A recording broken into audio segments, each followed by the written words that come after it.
اون علی، اگر علی 13 رجب کو پیدا نہ ہوتا تو کعبہ میں کوئی مکین پیدا نہ ہوتا۔ اگر 13 رجب کو علی پیدا نہ ہوتا کعبہ میں قیامت تک کوئی مکین پیدا ہی نہ ہوتا۔ فاطمہ بنت اسد نہ ہوتی تو کربلا کا دیوار پھٹ کے راستہ نہ بنتا۔ اگر علی نہ ہوتا 13 سال کی عمر میں آپ کوہ صفا و مروہ کے بیچ میں محمد رسول اللہ کا اقرار کرنے والا نہ ہوتا۔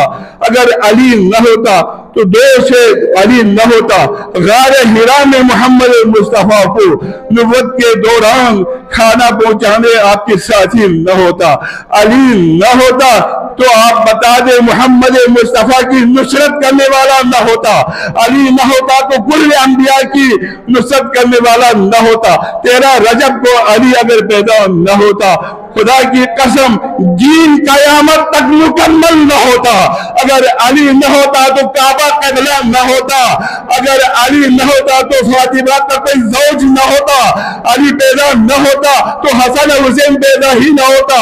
علی نہ ہوتا تو قیامت تک 11 ائمہ آتے ہی نہیں۔ علی نہ ہوتا تو محمد مصطفیٰ کا بھائی قیامت تک کوئی بنتا نہیں۔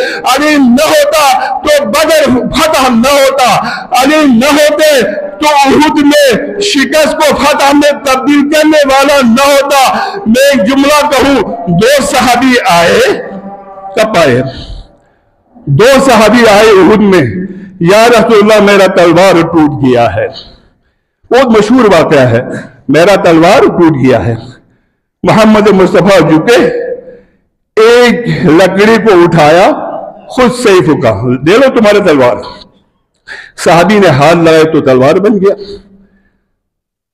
کمال ہے میرے محمد مصطفیٰ کا، ہاتھ لگائے تو تلوار بن گیا۔ دوسرا صحابی آیا، یا رسول اللہ ان کا سارا سیف، میرے تلوار ٹوٹ گئی ہے۔ جھکا، لکڑی اٹھایا، دے دیا، ہاتھ میں آیا تو تلوار بن گیا، جا کے جنگ لڑی۔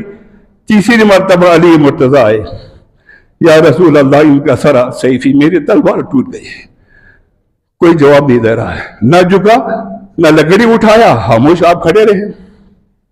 کمال دیکھو یار، ایک پرسوں میں نے کہا تھا محمد مصطفیٰ کی چاہت دین بن جائے۔ یہاں پہ علی کے معاملہ میں محمد مصطفیٰ توقف فرما رہے ہیں۔ اتنے میں ذوالفقار لے کے نازل ہوا، لا فتح الا علی لا سیف الا ذوالفقار، یا محمد مصطفیٰ لکڑی اٹھا کے علی کو مت دینا، یہ علی کی شان نہیں ہے۔ اللہ نے علی کے لیے اوپر سے ذوالفقار نازل کیا ہے، دے دو علی کے ہاتھ میں، علی سارے منافقین و مشرکین کا قلم کر دے گا۔ ذوالفقار اترنے کا اصل واقعہ یوں لمبی ہے واقعات، تو علی نہ ہوتے تو ذوالفقار نہ ملتا، علی نہ ہوتے تو احد کا شکست فتح میں نہ بدلتا، علی نہ ہوتے تو خیبر شکست نہ ہوتا، علی نہ ہوتے تو خندق میں عمر بن عبدود کا سر ٹکڑا نہ کرتا، علی پیدا نہ ہوتا تو خدا کی قسم ہمیں شریعت نہ ملتی، علی نہ ہوتے تو استحکام شریعت کے قائم نہ کرتا، علی نہ ہوتا تو صفین و جمل میں اور تبوک میں منافقین کا قلع کما نہ کرتا، علی نہ ہوتا تو اسلام کی سر بلندی کے لیے آواز اٹھانے والا کوئی نہ ہوتا۔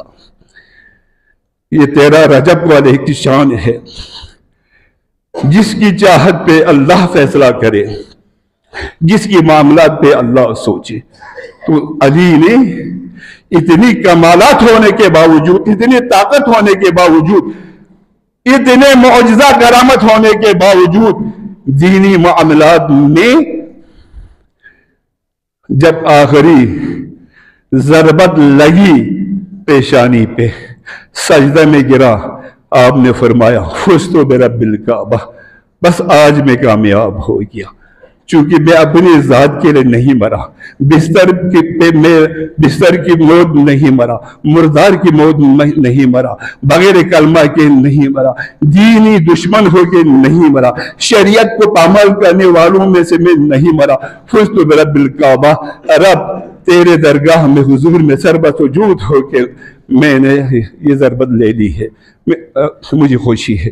تو اللہ رب العزت ہم تمام کو علی مرتضیٰ کی اتباع کرتے ہوئے، آپ کی سنت پہ چلتے ہوئے دینی خدمات میں زندگی گزارنے کی توفیق عطا فرمائے۔ وآخر دعوانا ان الحمد للہ رب العالمین۔